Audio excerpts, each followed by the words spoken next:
What it do, YouTube? Thanks for checking out this video. If you're new around here, please subscribe so you can be notified of all the ridiculous things that I like to do with my cars or my garage.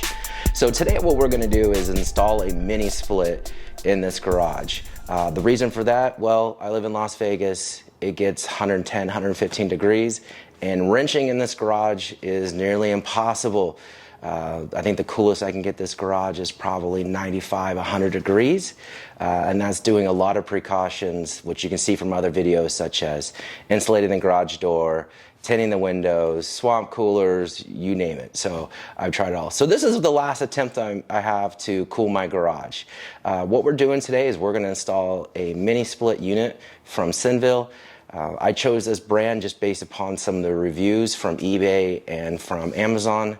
If you're doing your research, you're going to see hundreds of these mini split units, anywhere from 9,000 BTUs to 28,000 you can pretty much buy on eBay and Amazon. I was actually reassured when I got the delivery from FedEx Freight, which I've never had this happen before. It comes on a pallet. But the FedEx delivery person said that he delivers probably about 3 to 6 of these every single week. So that made me feel good, and it's this brand. So this is a 12,000 BTU unit. This is 20 Seer, so it's very energy efficient. But what makes this unique is I needed a unit that will run off of 110, 120, whatever you call it, so I don't have to run 220 electrical. Now in my garage there is no 220. The nearest 220, well, it's all the way back at the other side of the house from the panel. And I got a quote from an electrician which is going to cost about $3,000. That's ridiculous.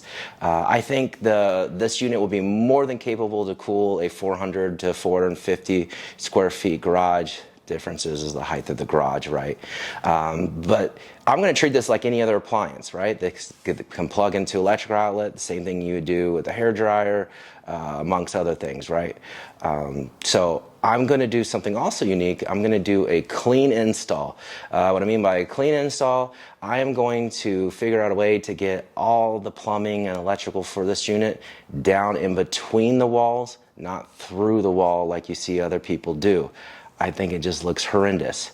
Now, will I have to sacrifice some drywall and other things? Probably. But this is a garage I can easily patch. So thanks for checking out this video. I appreciate it. I also want to give a free sponsor shout out. I am wearing some Threads of Envy today. This is a local veteran-owned business here in Las Vegas. They make some great clothing. If you're a Vegas Golden Knights fan, Ryan Reeves fan, right? Check out their clothing line and use my code SHOPPER for 15% off your first order and support this great business. So now I'm going to get into the install. So the mini split gave me inspiration to organize and clean my garage. It's absolutely disgusting. And remove all this junk from the hanging rack, including the Christmas ornaments. Then go ahead and break down this hanging rack and find a home for it later. And then just go ahead and remove these cabinets and of course all the junk behind it. All right, so this is kind of the unboxing. I already kind of got it started. I cut the straps holding it. After you cut the straps, it just, I guess it just lifts off. This is the drain tube. No idea, I think these are some kind of pads. It's gonna go outside. And this is the pad that it's gonna sit on. So what you see here is an 18 by 38 by 3 inches thick pad. You can pour concrete if you're on a budget, trying to do the cheapest thing. You can get the hangers that mount to the side of your house and it holds it. That's a little bit more affordable. You can lay bricks. There's a lot of things you do. And if you're a savage, you can just leave this thing on the dirt. Not a good idea to do that. So I bought this here. This is what's going to be mounted inside the garage. This is what's going to be pushing the air through from the outside unit. So just chopping this up. So just kind of, this one just is like a normal box, I believe. So nothing like an HVAC unboxing. Sweet Jesus. So this is the unit itself. Has a remote. This is the unit as it is here. I'm going to flip it back over just because this is a flat surface. All right. This is the accessory kit that also came. So digging in here, this is probably about, I don't know, 15 feet worth. We got more drainage tube. So there was drainage tube that was in the other box for the unit that goes outside. Have some tape, more tape. So this right here is designed if you're going to drill a hole through the interior to the exterior. This would go in between the outside and the inside of the house. So you run your line through that. And this is also if you're putting the exterior mount, after you cut your hole, you put this over it. So it's pretty self-explanatory. Ceiling clay, I think that's for this unit right here. When you put it on the wall, you mold some putty around it. So, this one came off. The line says this is where your refrigerant's going to run through, connect the two units together. And that's all that's in the package.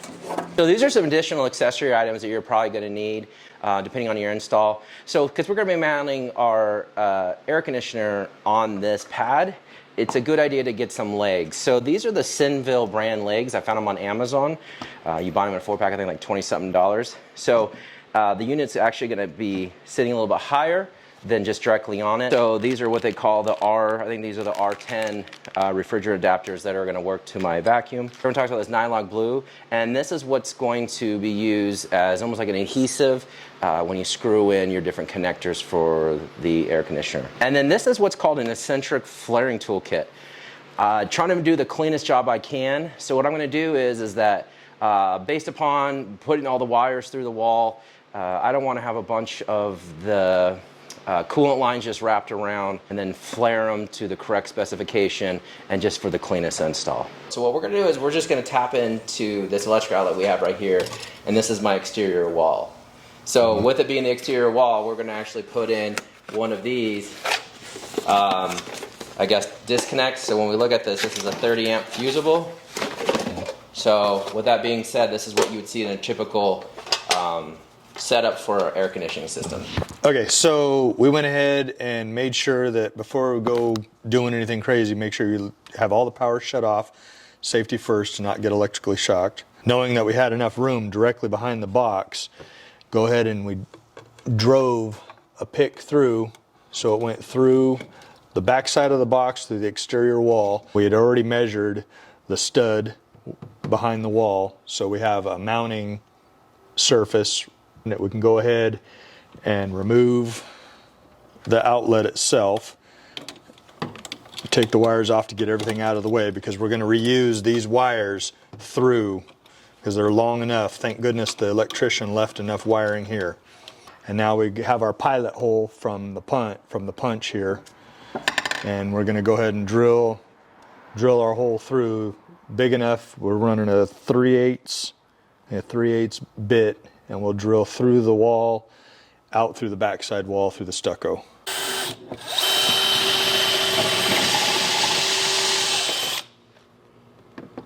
We through. Perfect. Bongo!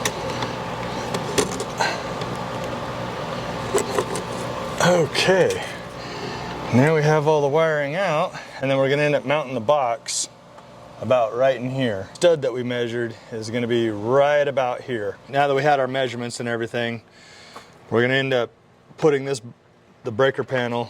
It's got the pop outs here, so we're going to knock this pop out after do our measurements, and it'll end up mounting in there like so. We got the top bolt in, it's just partially put in for now. Get it in there, line it up. Now we know that's where it's going to be hanging. The other screw,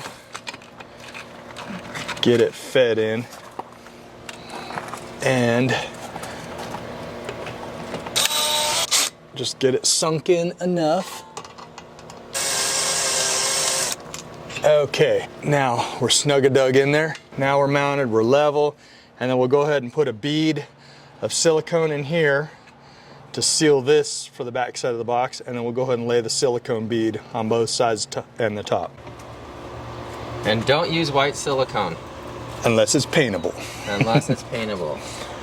But leave the bottom open, unsealed, because of drainage, if in fact water does by chance. Okay, so we're gonna go ahead and run our wires in. So we're gonna have the line coming in and then the load coming out off of this side of the fuse panel. So right now I'll go ahead and run the ground, Get this lug open. Line it in. And you don't, when you're wiring, you don't want to make abrupt bends that could potentially break the line or cause issues down the line. Now we got everything mounted, got it snugged in there for our top power lugs. We'll go ahead and fill in this hole here. So now that that's sealed up, we can go ahead and just, for now, this phase, this is where we're gonna end up running our 25 amp fuses, because the unit that we're gonna do is rated up to 25 amps. So we'll go ahead and run the lugs in. And the way this unit works, this outlet works, you got the prongs here and here, and it'll have its, this is the on-off switch for it. So when you can read the off is on the top, it's not making any contact, so it's dead up in the upper boxes. You rotate it over and it'll be making power through. So the power is going to come through here, in through here, out, and then we're going to connect here and go out to our AC unit. Side, you can tell that the brackets just back here need to come out. Looks like there's a screw right here. So just take the screw out. And then there's the brackets just kind of clipped onto the bottom here. So just move this out of the way and do the same thing over here. And this comes out. So this is what's going to be mounted like so against the wall. Because we're going to be fishing the refrigerant, the coolant lines, we're going to have to make our connections here. There's a little panel piece right here. Just kind of pull. So when we put this up, we're going to have to cut a hole like over here, drainage line. So there's a tube that connects. Our connections will be made here. Again, we're not going to be making them outside or in the wall. Okay, so what I want to do, reading off the instructions, it says it has to be a minimum of 6 inches from the ceiling to the top of the unit. And what we're going to do is, before we start drilling anything, it's a good idea to use a stud finder and just find our studs.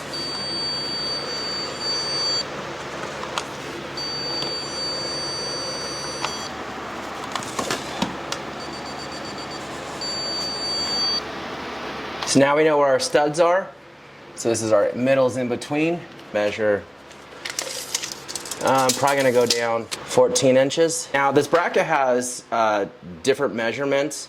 There's one that says US. So right here it says US, this is this hole here, and then there's another hole here. So that's what we're gonna use, and it should meet 16-inch mark. So I'm just gonna go ahead and put it like right there.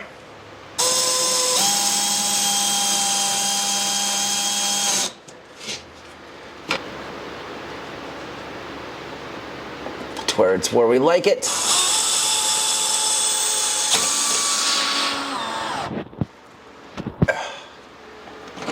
So what we're doing is a little bit different. So you can see this rectangle that we have here, because we're gonna have the lines that come, they fold and they go this way and they kind of dead end here. We're gonna have to have our new lines connect in the back. So they need to kind of come out from this hole, and then from here we're gonna go down. So we measured about 15 inches from the middle and on over. 16 inches was where the unit stops, so this should be enough to be covered by the unit.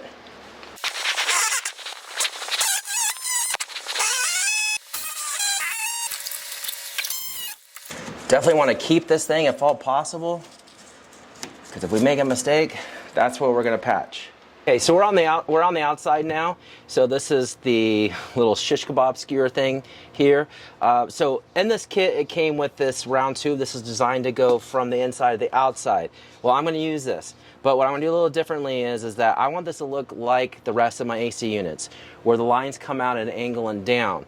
So I'm going to start like this, but ultimately I want it to be at a 45, so my lines don't have to bend so crazy. So that's the idea. So I took the tube, I just scratched up. I need to chisel away here at the stucco so it doesn't just fall apart, but you can just see, or you can use a Sharpie, whatever it may be.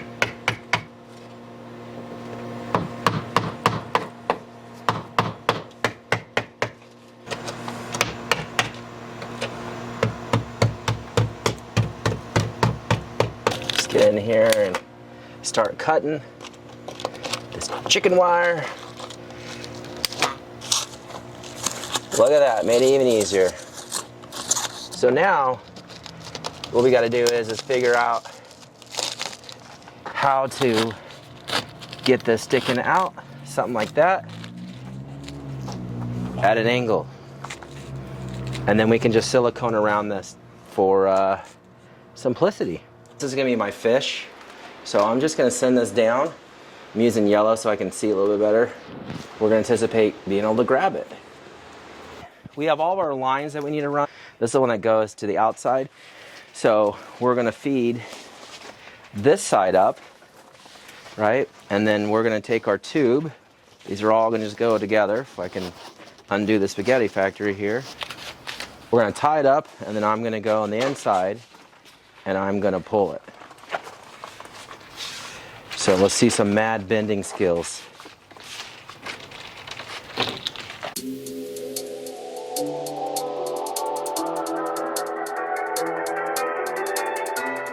So feeding the refrigerant lines up through the wall did a little damage to the end pieces here, so I'm just cutting them off. And then I'm gonna go out to the back and then get some fresh lines and replace them.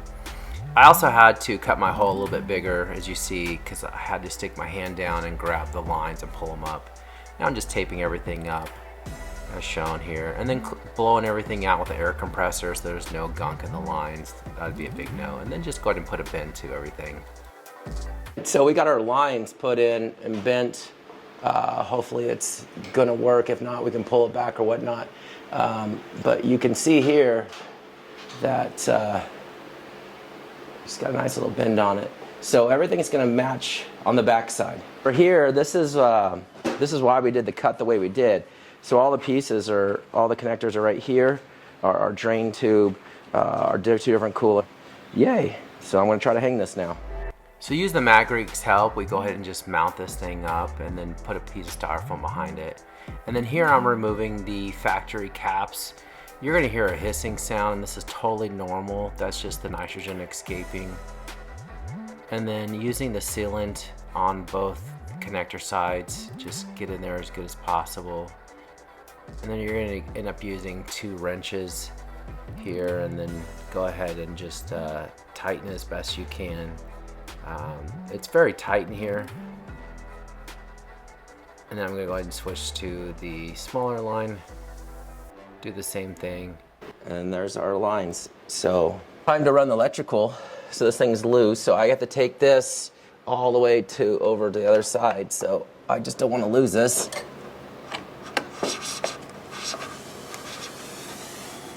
So I went ahead and ran the electrical to the far right. You gotta find an opening that feeds up to the panel. It's a little challenging, but you'll get it. And then just loosen the 1, 2, 3 and ground. You can technically use any color combination you want, long as it's the same as the receiving end. I choose red, black, white, and green. Also take a picture of what you're doing, and then just go ahead and tighten this down. And then mine came with the Alexa plug in there for it's a USB. You just snap it in, and later you can do that. And just go ahead and clean it up. And then I'm plugging in the drain line here. It snaps in really tight, and just put some tape in here and just plug it back in. And switching to the outside, so I'm going and just dumping some of the sand, multiple bags of it. We had it framed out. I think it's about 5 bags. Yours will vary. Go ahead, just mix it in.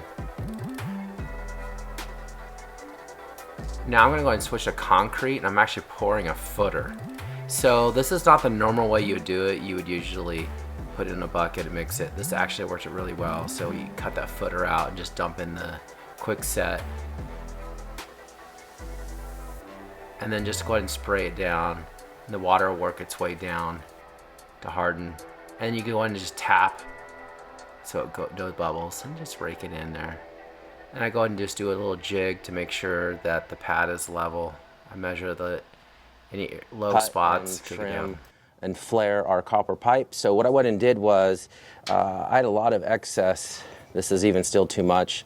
I have one of these cutters. This is one of the rigid brand ones. I think these are like Home Depot and stuff like that. So this is what you use to cut the copper pipe. So just to practice, put it in here. I'll show you what I'm doing. So you're lining it up, this roller, right in the middle, and there's different types of this thing. So what we want to do is we want to just kind of tighten a little bit, spin, tighten, spin, I'm going really slow just to show you. And since we're not professionals, oops, that's what I probably want to avoid. But see, there's my cut. And then what I'm going to do is take a burr tool. Some people will take a razor blade and cut it. I'm using a burr tool, so you can see. And I'm just spinning this back and forth. And see, that looks pretty good. Like that. And then we have an eccentric flaring tool. It has this guide, and you can see there's different measurements on it. So this one is a 1/2 inch, so there's a guide for a 1/2 inch right where my thumb is. So all I'm going to do is, the instructions say to put it through and have it stick out 1 millimeter. I mean, I have a digital caliper, but that's pretty excessive. So I'm just going to kind of line it up a little bit. I'll show you here. And you can see from that profile on the side, it's probably about 1 millimeter. And then it has this tool. Slide it on through. And then it has little fillers. It has these little gauges on the side, these little notches. So I'm just going to kind of line it up here, kind of play with it until it gets in that groove. Oh, hard to see in there, but you can see that there's this die that comes down and it spins. So I'm going to do this from this angle. So I'm just going to spin it. And then now it's caught, so I'm just going to turn it. I'm not a pro at this, I've just been practicing. I'm going to keep spinning it, and that's pretty tight right there. So now I'm going to back it off. Loosen this. Unclamp it. That's pretty nice. And just to prove my point, I made this cut on the other side, so this one I just did earlier. And I took the original fitting off. So I'm just going to push it up. And you just want to make sure that it seats it correctly. So, and then that blue, that tightening stuff is just going to help. So we're going to put it behind here and then put it inside this fitting. But I think this is pretty good. Also, this is a good test. So this is the one that the factory did. And then just put them together and see if it kind of matches. So this pretty much is dead on. I might have actually done a better job than the factory. So I guess time will tell if I did this right. Remove this plate.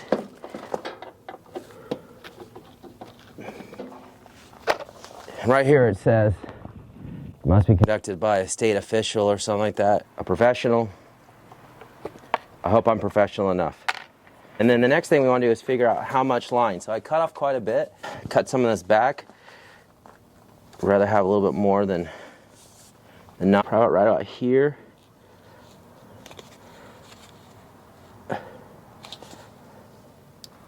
And if I mess up, I still have a little bit more room to go.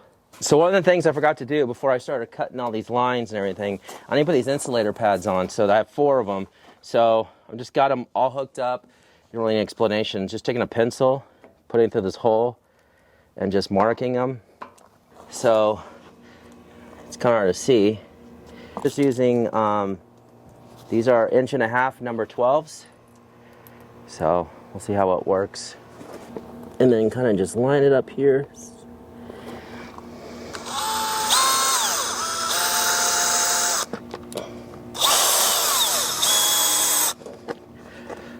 Doesn't seem to be going anywhere.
Warning, if you go any further with this process without an HVAC technician with an EPA card, you will void your warranty.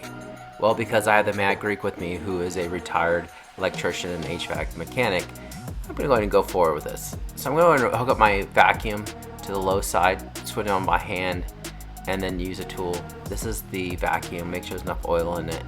This is a dual stage I got from Amazon. It's hooked up to some automotive gauges. Use those R10A adapters. That's going to hook up there. Make sure that your low side is fully open while your high side is fully closed. Go ahead and turn on that vacuum. You're going to notice some smoke. It's actually condensation that's pulling from the vacuum. And now you can see that it's pulling a -20. Let it run for 30 to 60 minutes. This is a view of all the gauges and the hookups. We don't need the whole thing, so we're just going to cut it. Hopefully we're doing this right.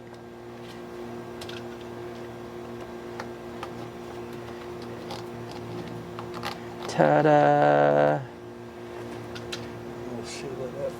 And we'll seal it up somehow. Yep. And dumps right there. And then it's going to drain out behind. Knockout out, so you can see here. It does not come with the whip, so we're making our own. 1/2-inch tubing with these connects, and it's going to go something like this inside there. So we got to unscrew it, put it in there, and then this is going to travel all the way over. 12 gauge. We're going to have to make our own lines and snake them through. These are rated for 600 volts, more than what we need. Hey, it's made in America. It's pretty good. So we're going to feed all of this through here.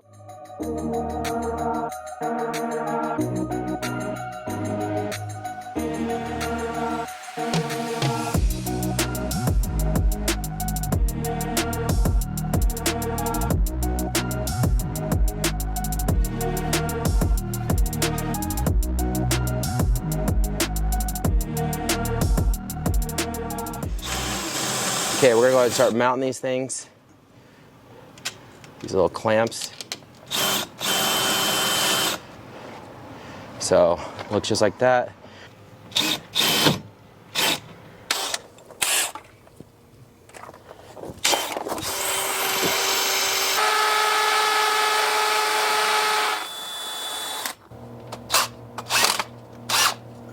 Straight in the line, like I showed. White over here, black over there, and then my ground, so everything should be good. Then I'm just gonna go ahead and place this back in here. When we're ready, we'll just go ahead and pull this and flip it like so to the on position. But even though the breaker's been killed, which you should do that because you'll hurt yourself, and this thing just closes like that.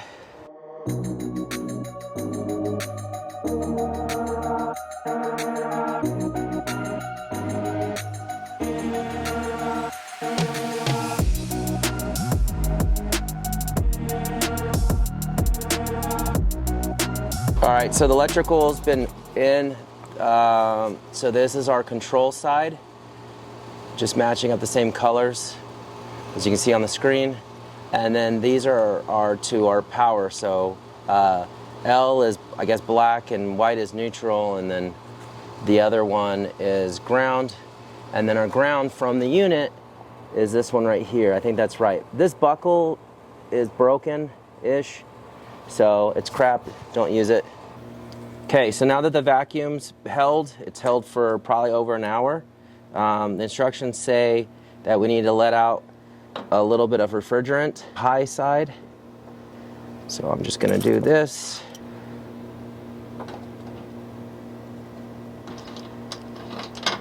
This is a number 5, so I'm just gonna stick this in here. And just a quarter turn for a few seconds.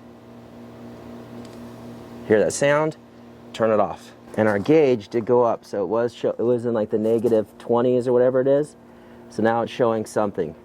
So that's good. So now we just wait, see if anything changes. So it's been about 30 minutes and it's holding its coolant. So the instructions say at this time it's okay to go ahead and release all the refrigerant. So I'm just using that same number 5 and slowly going around to the high and the low and releasing all the refrigerant. Go ahead and take your time here. And then go ahead and just cover everything back up and then tighten up those caps.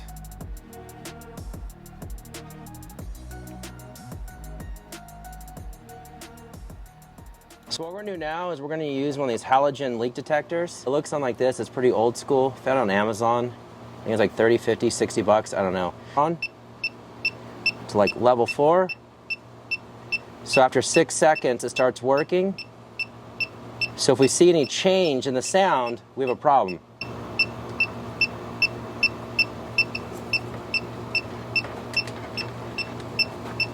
So I didn't hear anything. I'm gonna turn up higher to level 6.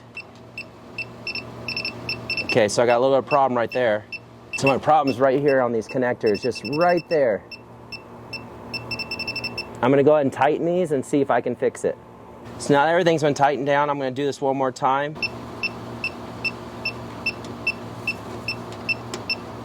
No leaks. Because there's no leaks, we're actually done. So I'm using this spray foam and just covering everything from the inside so no critters can crawl inside. And I'm switching to the inside and just putting some insulation in the top and the bottom all over. I'd actually already cut the power on at this time, so you can go and do the same thing. You can see here there's no gaps. It's completely closed off. Insulation should help with condensation. This is the remote it came with. Let's see if it works. Oh, snap. It's doing something. It's blowing in the 50s. This thing makes like no sound. The fan we have going on to the left of us is like 3 times louder than this. 49, 48. All right. Well, if you stayed this long, thank you so much. I appreciate you checking out this channel. And yes, right behind me is the Senville Mini Split. This is a 12,000 BTU unit. It's really quiet. Right now I have it in turbo mode, but when you have it in normal mode, you can't even hear it. You can't even hear it outside. So I'm very happy so far with the installation. It came up very clean. And you can do the same thing. You and a buddy can probably get this done in 6 to 8 hours if you're following the process that I did. But yeah, and I want to say thank you to the people who helped me out. I want to say thank you to my father. I love you. Thank you for being here and helping me, be an extra hand. I want to thank Matt. Thank you for coming out here, being my electrician and figuring all this out. I want to say thanks to Ken and Memphis 10. You're the best, dude. Thank you for convincing me to get one of these. So if you like what you see, please like and subscribe.